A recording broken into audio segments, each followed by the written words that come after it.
I'm Judy Clem with Friends of the Oak Park Conservatory. Thanks for joining us for tonight's lecture. We are the Friends of the Oak Park Conservatory, and we support the Oak Park Conservatory with volunteer opportunities, special events, and education programming such as this. And we also provide fundraising for the 95-year-old, more than 95-year-old conservatory. So we have a really great fall lineup of programs. And as part of our mission, we want to educate and inspire gardeners to become more confident when you're out there in your garden. Next month, I just want to plug some of our upcoming programs. Next month, we are offering a lecture on growing garlic. So if you really want to see, this is kind of take it from ornamental bulbs that Dushan is going to teach us tonight. Then we'll bring in a garlic expert. It's really fun to grow. It's very exciting to have your own garlic at the end of middle of July. And that is coming up on September 11th.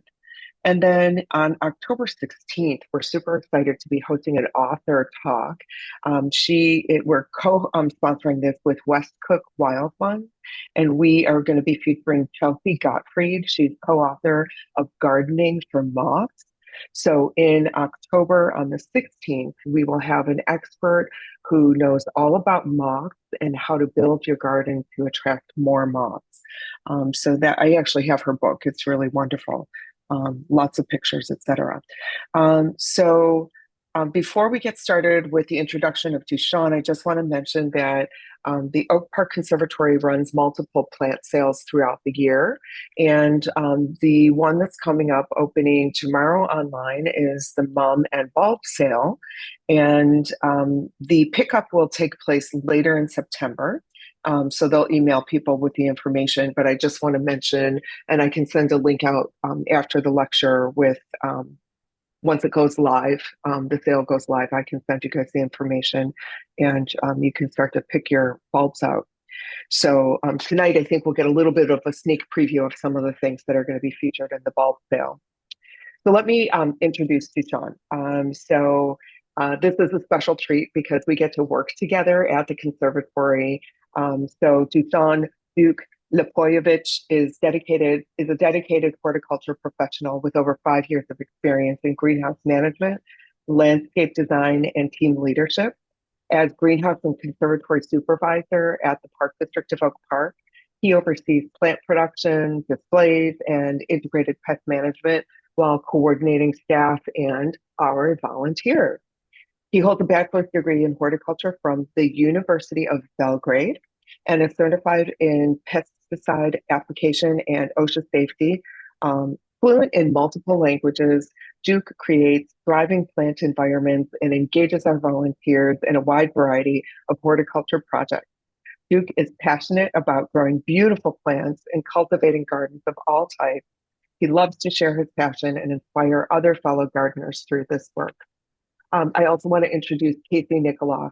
She is a volunteer with the Friends, and she will manage our chat. So please do put your questions in the chat, and then she'll share them with Dushan, and he'll answer all of our questions tonight. So without further ado, I'm going to turn it over to Dushan. Welcome, welcome. Thank you, Judy, so much. And I will ask you to share your screen. And we'll get our. Yes, and we're gonna get There we are. into the Okay. presentation. And Thank you so much sure. for a beautiful introduction. And I see a lot of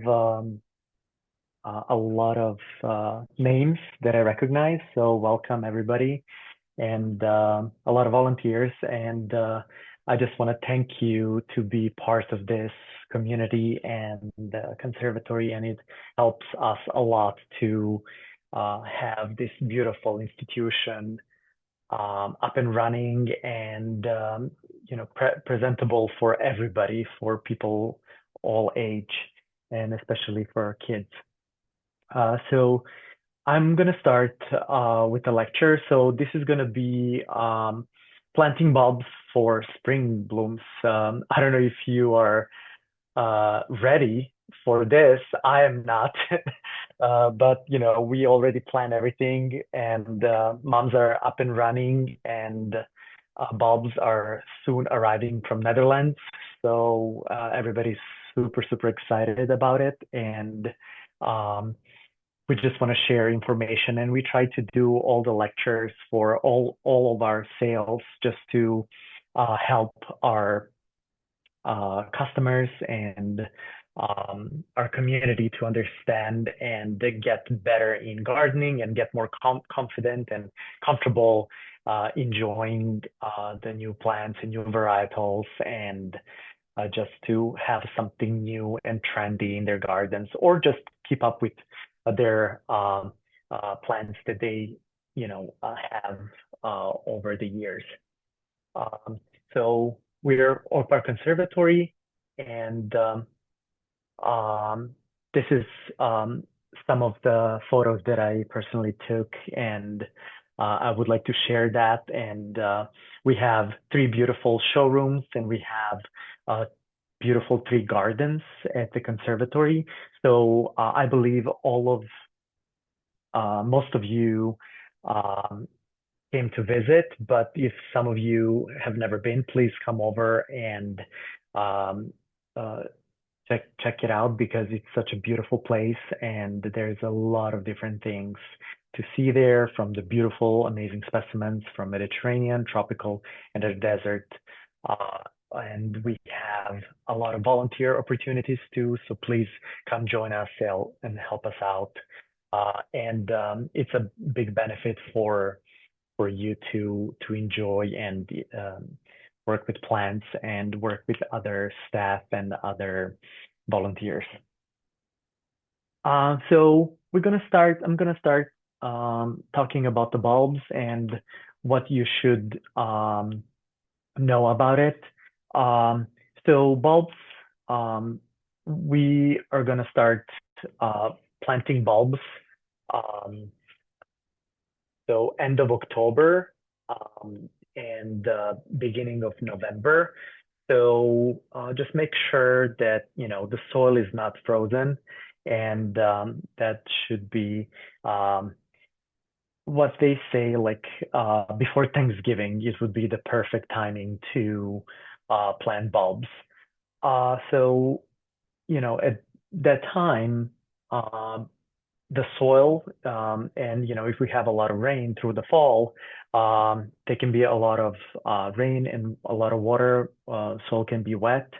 So please make sure not to plant bulbs in the um, like super wet and damp soil, because bulbs, they don't like to be in a wet soil, and they can cause a lot of different issues, from rotting, and then they just don't want to be caused other issues. And just keep the soil very well drained, and um, until the soil freezes, so it's gonna dry out a little bit. Um, Another interesting like point. So when you pick and choose where to plant your bulbs, and if you want to mix them up in your gardens, um, feel free to um, put them together in groups, or you can place them in like a different um, pots. So I'm going to talk about that a little bit later in my other slides. Um, so important. Um, so when you choose bulbs, you want to choose a very healthy bulbs. They should be firm, they should be plump and free of mold. So that's very, very important. Um, Next thing is to um, select the bulbs that you would like to have and bring into your garden. So uh, Chicagoland area is the zone 5, so that's very important to know when you pick and choose your bulbs. Um, so for composting, and fertilizing. Um, Please do not compost heavily. And You can add a little bit of compost, but mix it up with some sand.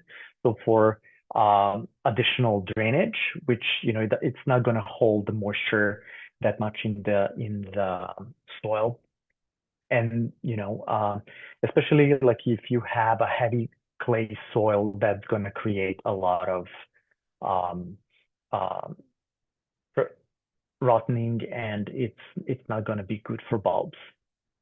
Um, so for fertilizer, I would recommend like a slow release and low fertilizer for the bulbs.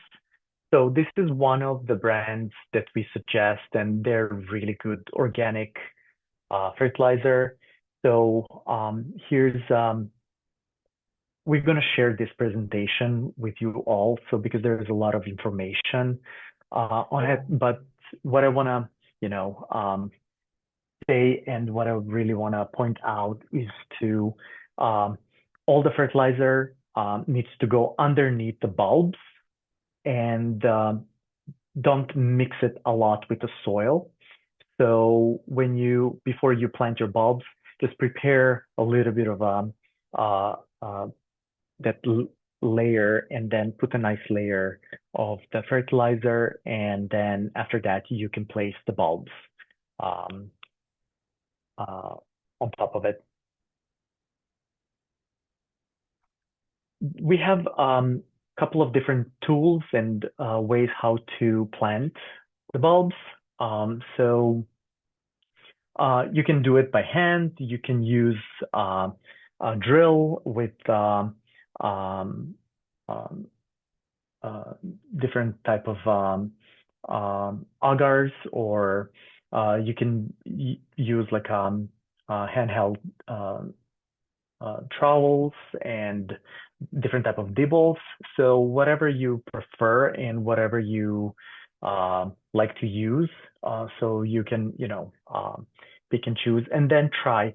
What I always suggest to people that um, maybe they find a hand shovel that has measurements on the metal part, so you can easily find a way and how deep you go into the ground. So just because it's going to help you out to learn and understand how deep it goes, because sometimes we don't have a perspective like how deep we go. Sometimes if we plant the bulbs way too deep into the soil, so sometimes they don't have enough energy, and they can rotten and they don't get any growth. And then we think that the bulbs are not very good and not a best quality. So I'm gonna go over on the depth, like what's the proper depth for the bulbs. So planting and depth and spacing. So it's very, very important. So most of the, for example, daffodils and narcissus, so you can plant them more deeper, so up to from 8 to 10 inches into the ground. And then next tulips, they're going to be from 6 to 8 inches. And then we have other specialty bulbs that they can vary, but it should go, um, and cover with 3 to 4 inches of soil. Um, so just make sure that very important thing is when you buy bulbs too. So read the label. On the label, there's a lot of good information telling you, how to properly plant your bulbs. Another very important thing, all the time I hear people and people are asking me, at the conservatory, hey, we have some issues. So what do you suggest for how to protect the bulbs? Like some of my, bulbs are eaten by squirrels. They would dig them out and they would, eat. They spend a lot of money on all of those bulbs, and then all of a sudden, they're gone by the squirrels. They just start digging them out, and it's not fun. I had a situation at one of our historical properties at Cheney Mansion, actually. We have very interesting uh, stairs, like a flower bed by the stairs when you get to the main entrance of the mansion, and the that bed is pretty shallow, but at the same time, um, we put a lot of um, beautiful tulips and daffodils. And a week after we planted, so I went there to double check, and then I noticed that most of my tulips, they were digged out, and um, it was just all gone. Only daffodils stayed because squirrels, they definitely don't like um, uh, daffodils or narcissus. But another solutions and methods that I would suggest, you can use chicken wire. You can create like a chicken box or like a box made out of the chicken wire or any type of metal wire. So that's going to protect the bulbs and all of those rodents. They're going to start trying to digging them out, but they're not going to be able to take them.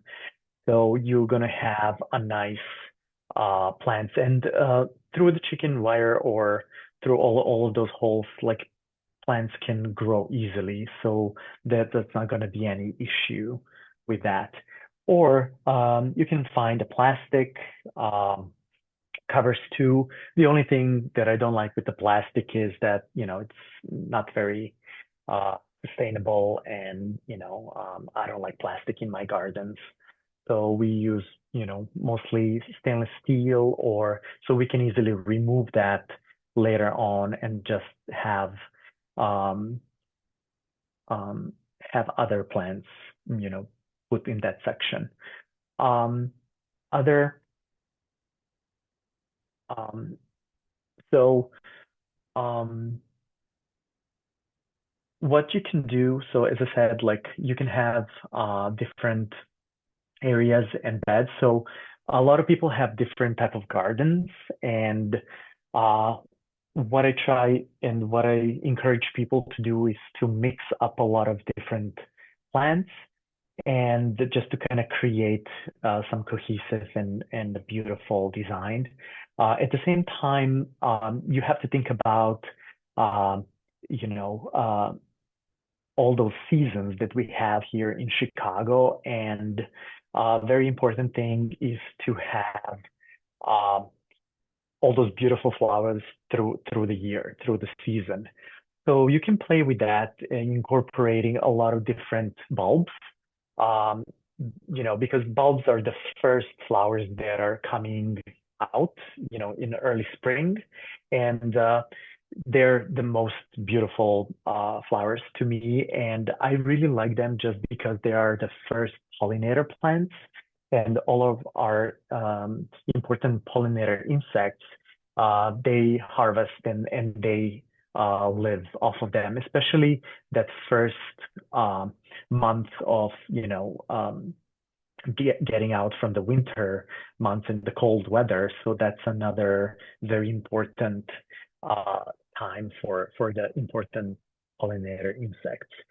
So, for example, in on this picture, we have a lot of different daffodils and narcissus incorporated with some hostas and grasses. So that's a really nice cohesive look for, beautiful uh, green colors and different green shades. And we have a lot of white and yellow colors popping out. And it's just very nice and very cohesive look. Um, Another very interesting, so next one, tulips. So you can incorporate them with a lot of different perennial plants too. And what you can do, yeah, you can leave a space between them, and um, bulbs, they go so up to like 10 inches down in the ground. And some of those perennials, they go from like 6 to 7 inches, and they easily grow around the bulbs. So they kind of nicely grow together. So you don't have to, and if you don't want to exchange the bulbs every year and, dig them out and plant them back, so you can leave, and especially if you get like the best quality and the high quality bulbs. Um, so you can incorporate them, and then you can have them for many, many years. And the other important thing is that all of those bulbs, so they create another bulblets, and then that's how they multiply. And very important thing is, um, so they're going to slowly grow, and then they're going to slowly expand the area where they grow. And if, later on, after like maybe 2, 3 years of having one of those uh, particular varieties of tulips, you can dig them out before, like late, when they finish bloom. And what you can do, you can cut the flowers first and not let them go and seed, just kind of deadhead them, and then leave the foliage for another like 3 to 4 weeks. And then that's going to help out. It's going to create enough energy, and all of that energy and nutrients are going to go back to the bulbs. And instead of going to the seed pods, which we really don't need them. So after um, a month of deadheading them, so you can easily pull out and dig out all of those bulbs, and then you can clean them up, and then you can classify them, and then you can store them and keep them over the summer months, and somewhere in the basement or somewhere where it's a little bit lower temperatures, and so they don't dry out.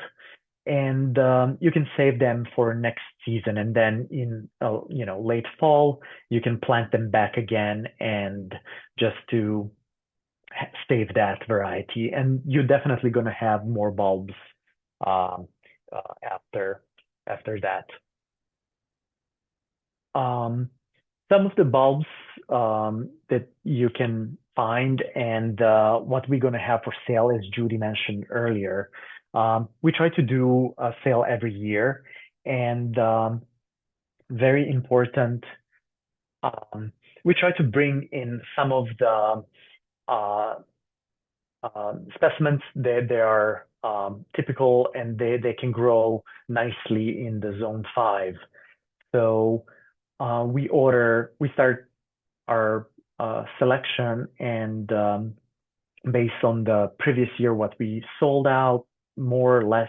And then we try to follow the trends, and we always ask more people. We ask all of our volunteers what they suggest, and we talk to a lot of different representatives and companies. So definitely from Netherlands, they are the most um, important and the biggest producers of all of those bulbs. And we just, every year we get amazing bulbs and varieties, and very good quality, which is the most important for us. So we have some uh, tulips. So what's important for them is to know when they flower. So they can be early in spring through late spring. Narcissus, same thing. They can be from the early spring to mid-spring. Hyacinths, mid through late spring. And important thing for hyacinths, and why I like them so much, because they're so fragrant, and it's just spectacular. Last year, no, actually, um, previous spring. So I had some leftovers of the hyacinths, um, and I took advantage of that. So I planted them in one of my greenhouses, like my cooler greenhouse, and I just enjoyed um, looking at them, like how they grow and how they easily start blooming. And then I transfer them into my Mediterranean green showroom, and it was just amazing. Like when you walk into that Mediterranean room, just the smell of hyacinths, and it was just amazing. Like especially like when you see outside that it's still kind of snowing and the weather is not that great still in Chicago, and then you just walk into the conservatory and all of those beautiful flowers are just blooming in a perfect condition and beautiful color, and the fragrance is just like amazing. And we got a lot of compliments from like our visitors and our volunteers that it was just a good experience. So I hopefully for next season, I'm gonna try to bring in more hyacinths and incorporate them more into our displays because they're just such a very interesting flowers, and they have a beautiful different colors too. And one fun fact is, if you didn't know or if you haven't noticed, but the white flowers, they have the most wonderful fragrance because, that's the way how they attract insects or birds. And uh, it's just another nice trick to know. So if you pick and choose, so pick some of the white flowers too for your gardens, and that's going to be another very good um, uh, um, beautiful gem in your garden. So the same thing, we have crocuses. They're like early, they grow early in spring, and then they have a beautiful different colors and different varietals. Just make sure that they are a little bit poisonous if you have any pets. And if you have dogs and cats, so sometimes, if they chew them, they can be a little bit poisonous. Same thing as um, most of the bulbs, but these are in particular poisonous. And the same thing with allium. Allium um, bulbs are a little bit poisonous for our beautiful animals, but they're good repellents to bunnies, to chipmunks, to squirrels, for deer too. So that's another, when you incorporate all of these bulbs and these type of plants, they're going to be a good um, repellents to all of those rodents. Um, there's some other interesting um, um, Chiondoxia. It's like an early spring. So for this plant in particular, some of my volunteers they asked me a couple of questions. So are they invasive, and how do they grow? What to do with them, especially here in Chicago area? So they easily grow and they spread a little bit, so they can be a little bit more invasive. But if you take them out and you kind of reduce them, so and kind of monitor, so you can easily control them. But they could be like not just these type of bulbs. Any kind of bulbs can be invasive too. But over the years, if you don't maintain them and you don't control them. Um, so another very interesting, like early springs are galanthus. Another very good repellent is Fritillaria. They have a so all of those bulbs, I don't know if you ever noticed, but all of those bulbs, they smell so bad.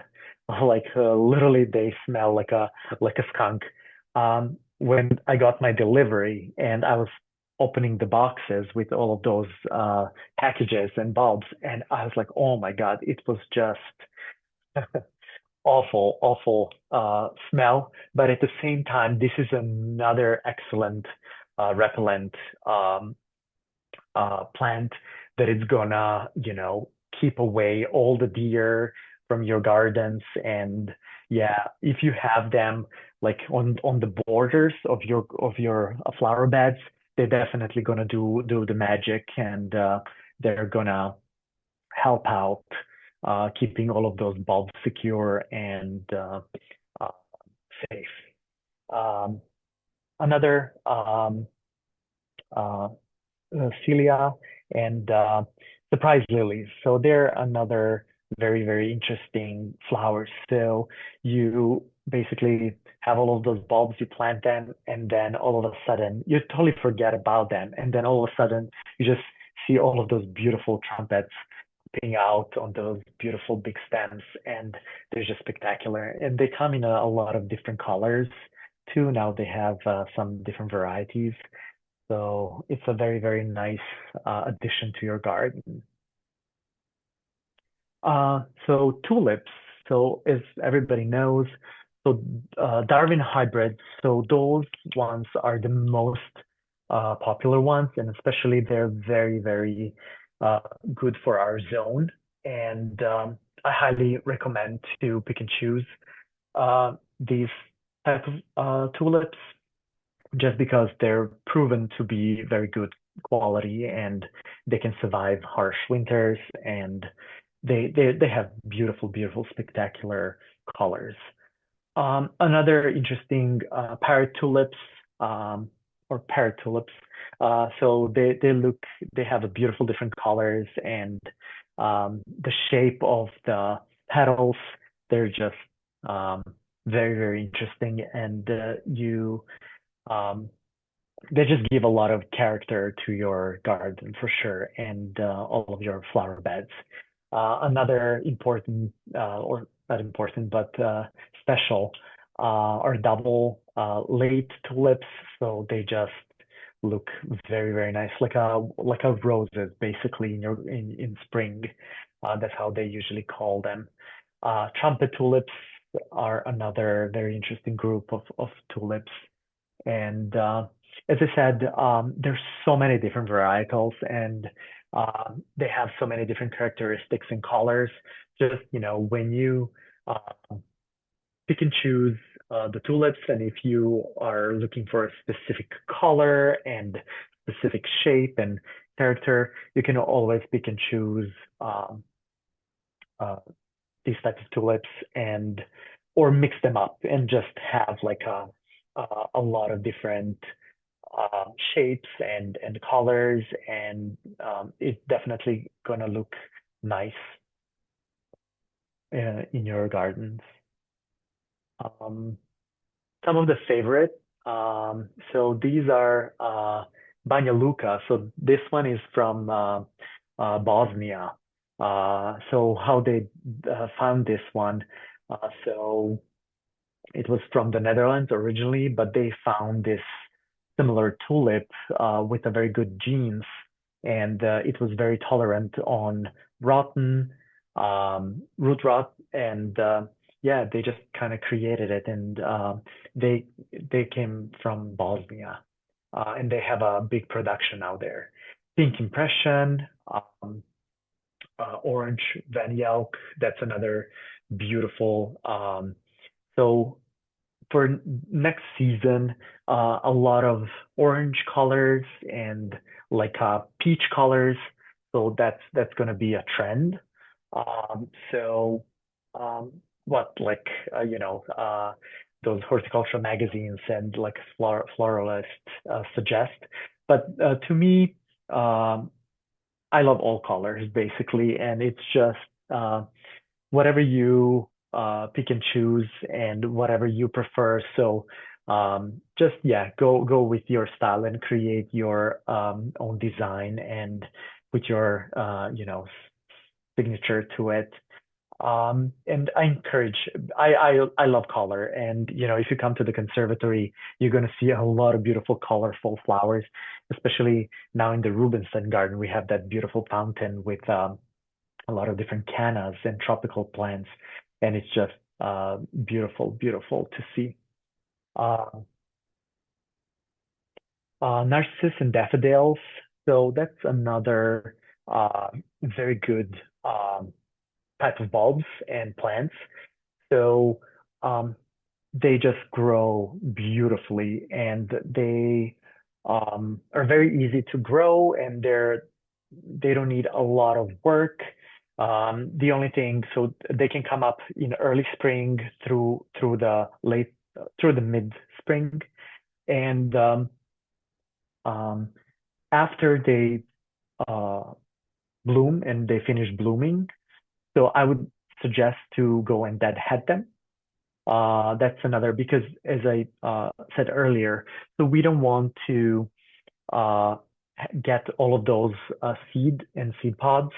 So because they're taking a lot of energy and to from the plant, so we want all of that energy to go back to the bulbs. So as soon as you deadhead the flowers, uh, leave them for maybe like 3 to 4 weeks. And then after that, you can cut the leaves to and clean them up. So that's definitely gonna uh, help the bulbs to get all the nutrients for the next year. And they're gonna go dormant until next year. So here are some of the narcissus that we're going to have for sale. But I would highly recommend to go to our website when you uh, check and just see. Those are very common ones, and they're really good for our region. And I think we're going to have a few different ones. So yeah, there's another. I don't see it here uh, in this list, uh, but it's gonna be a little bit fragrant one. Alliums and the hyacinths. So alliums, so they are very beautiful plants, and I really enjoy them a lot because they are amazing pollinator plants, and I highly suggest to have at least a few in your gardens. Um, and then they come in different sizes, like their growth, and then different shapes and different colors. They're just amazing pollinator plants, and bees and other pollinator insects are absolutely gonna love those. Um, Muscari, crocus, and so these are some of the examples how it can look like. So as I said, you can create your own designs, and you can have like a carpets, and it depends how big is your garden. So you can pick and choose and just play with it if you wanna. What I noticed, a lot of people, they would have like a beautiful um, lawn, and then they would incorporate. So they would take the drill and then make some holes and then put all of those bulbs deeper into the grounds, and then in early spring you just have like this beautiful carpets of beautiful flowers in your lawn. So here's uh, Fertilia, Galanthus. So very, very important repellent bulbs. So if you give them a try. So those are amazing plants. And they're, as I said, they're super easy to grow. Um, so yeah, as I said earlier, pollinator plants. So the bulbs are the first pollinator plants that they just come up after the long winter, and these are very important for all of our beneficial insects. Another what it's becoming a trend to are the planters with bulbs. So to me, it was very, very interesting to test those and try. And I encourage you to, if you don't have a lot of, if you live in a like apartment, or if you have like a limited space, I would highly suggest to you to try. Uh, so take a few clay pots, and then create a drainage put some soil in the bottom, put a little bit of a fertilizer, and then you can layer bulbs. And I hope you can see here on like how you can do like tulips or I'm gonna use my cursor. So you can have like a tulips in the bottom, the first one, or narcissus, like in this uh, photo here, and then you have so that can usually go like uh, 6 to 8 inches, depends on the depth of the planter. But I would go probably take like a 16-inch tall planter, and then you can easily layer. So plants are gonna have enough room for the roots, and then they're gonna grow.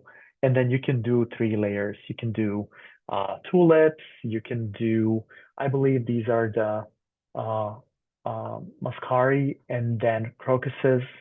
So it's just another beautiful decoration. And if you still don't have spring flowers, um, you can use those.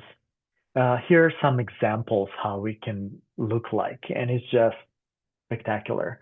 And as I said, like you can mix it up, you can add some different branches to kind of, or what you can do, so another spring plants, like for example, pansies or sweet alyssum, calendula, or even if you do like herbs, for example, kale or spinach or all of those like cool crops.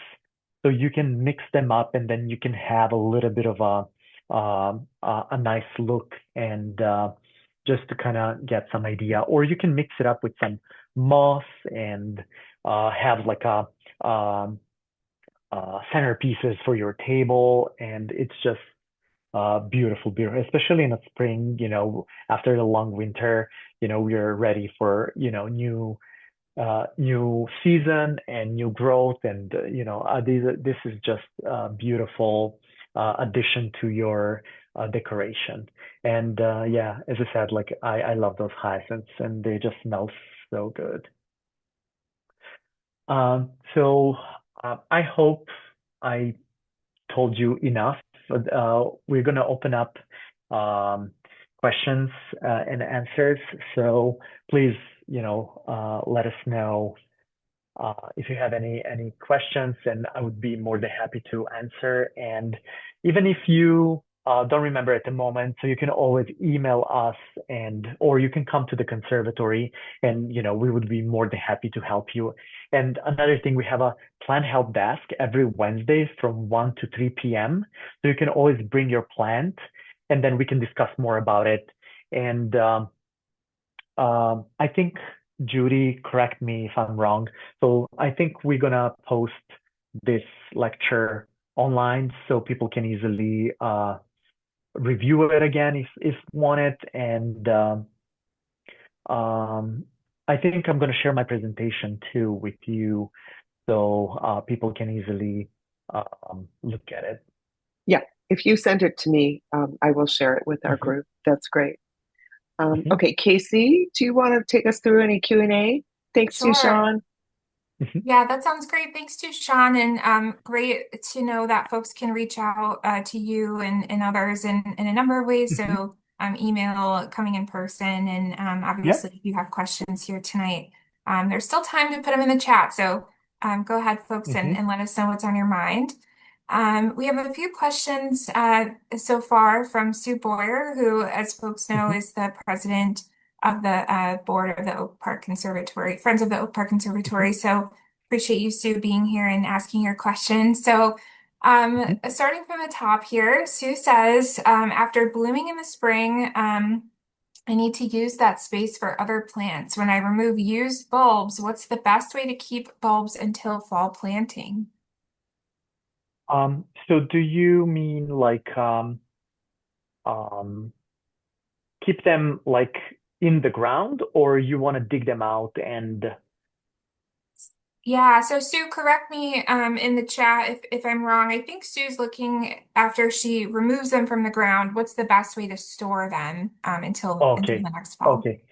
So if you so you can put them in the paper bags with some um, or how you call it, in the paper, or what's the word for oh my God, my brain is blinking. I'm tired. It's been a long day. Um, you can store them in the soil or maybe in the sand, but just to kind of oh my God, I have to translate the word um, in the sawdust Got too. Yes, I couldn't remember the word. And so yeah, you can clean them up, let them dry out for a couple of days, and then you can just keep them in the dark, cooler area till the next fall. If you want to, what I was doing, we have another uh, cooler where we store our seeds, and so we would keep it in one box, and then occasionally I would in the cooler, and then occasionally I would open up and go through all of those bulbs and check them if there's like any bulbs that are start rotting, or there's some mold out there. Up to you. It depends how much space you have, and if you, I would, I wouldn't have them in the garage where it gets super hot over the summer, so they can just dry out super fast. Great. Appreciate that answer. I think a lot of folks probably do think of the garage at first, so appreciate the Hmm. clarification there. Hmm. And then Sue also asked us, so you gave us depth requirements for bulbs. Can you just plant them 3 times the height of the bulb itself? Yes, you can do that, or you can manage. So it depends on the soil type too of your garden. So um, you you can avoid like a wet areas and use your measuring hand tools, and yeah, um, three uh, point, yeah, I'm blanking. Sure. um, so yes, that's Yeah. um, what I wanted to say is, so for um, daffodils and fertiliers, they go up to 10 inches deep into the ground. For tulips, they can go from 6 to 8 inches. So it depends how big they are too. So if they're like a little bit bigger bulbs, they can definitely go deeper. And then all of those like a smaller bulbs, they're gonna go higher in the and have a less depth into the soil. Perfect. That offers a lot of clarity. And Sue, let us know if you have any follow-up questions there. Sue also commented, I'll just read this. This is not a question, but Mhm. she says winter aconites are the first to bloom in Chicago, often in late February. They also spread nicely and are a beautiful, happy yellow. So Oh yes. it's a great point, Sue. Thank you for sharing. Um, she then goes on to ask, can you tell us about forcing bulbs and how to do this? So forcing bulbs, so yes, you can do that, and I do that at the conservatory. So um, usually bulbs, they need a chill period for at least um, uh, 3 months. So what you can do after the 3 months, you can slowly take them out from the cooler, or like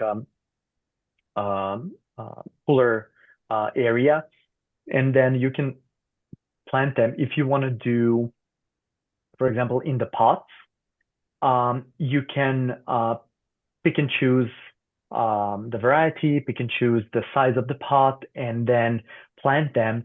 And then um, you can time like every 7 days. You can take your a batch of tulips and plant them into the soil, into the pot and then start them and have them. The uh, temperature should go above 55 degrees for them to. Um, About winter aconite. You put them in. We talked about so when it gets, when the soil gets warmer, that's when they start um, not blooming. I'm blanking. It's getting late. Um, so yes, Totally it's understand.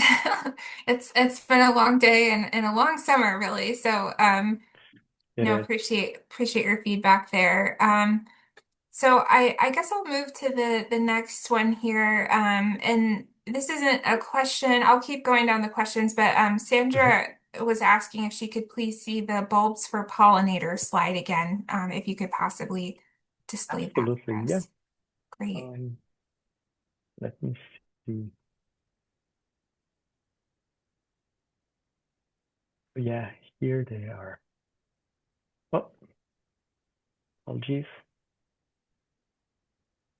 So yes, we're gonna share this presentation too, and if you whoever wants to take a look again, and oh yeah, those are most. So we have some alliums here. So those are mostly alliums. Those Can purple, you pink. share your screen, Dushan? I don't think I'm able to see it. Will you Oh, make sure you share the slide? let me see. What am I doing it from?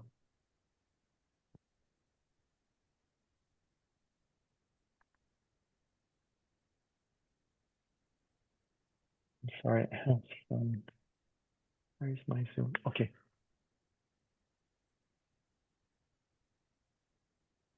sorry about that. Can you see it now?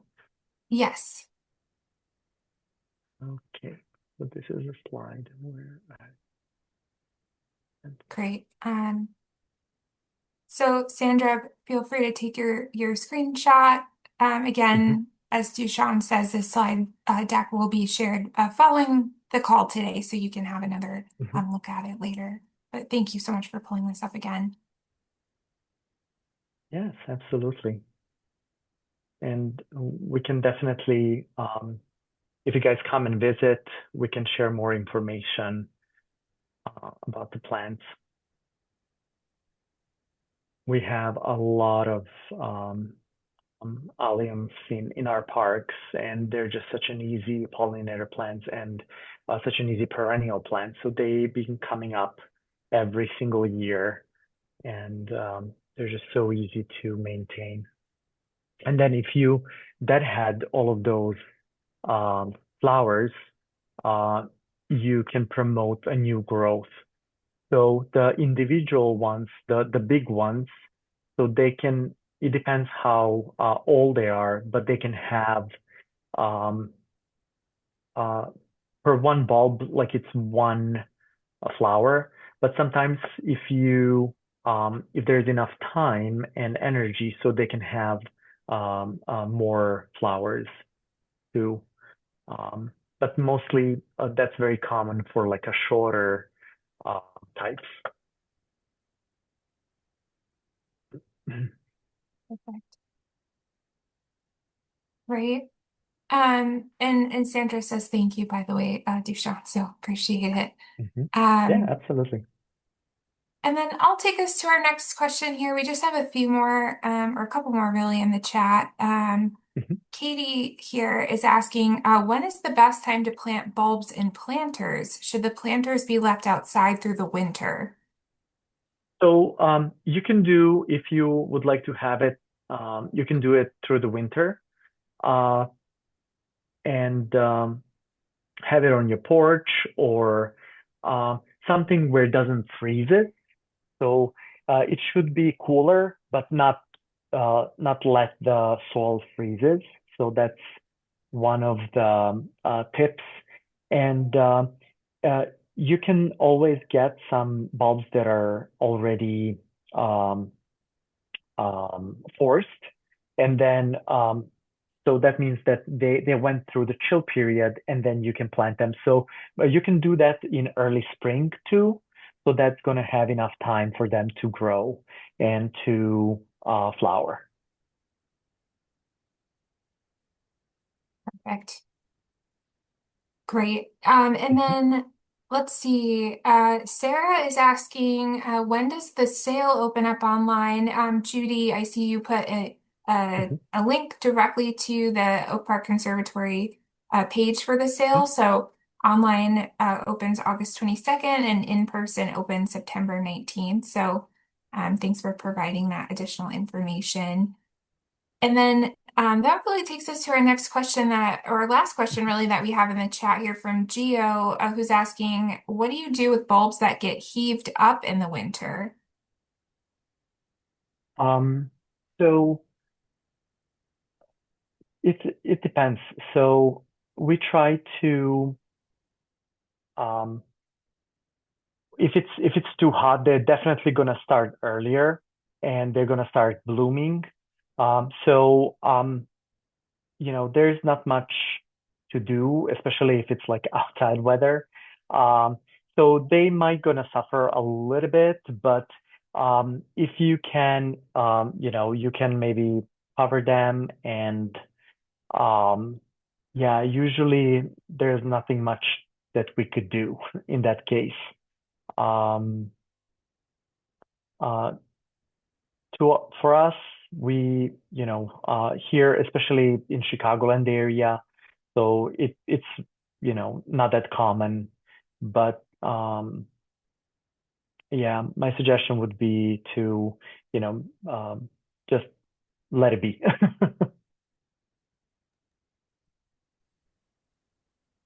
Perfect. Great.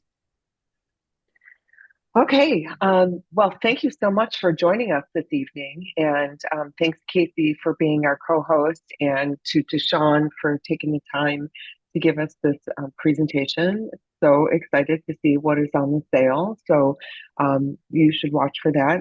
And I'll send it out when we get the video, and the link to the sale is live, and I'll get a copy of Dushan's presentation and I can share that with you as well.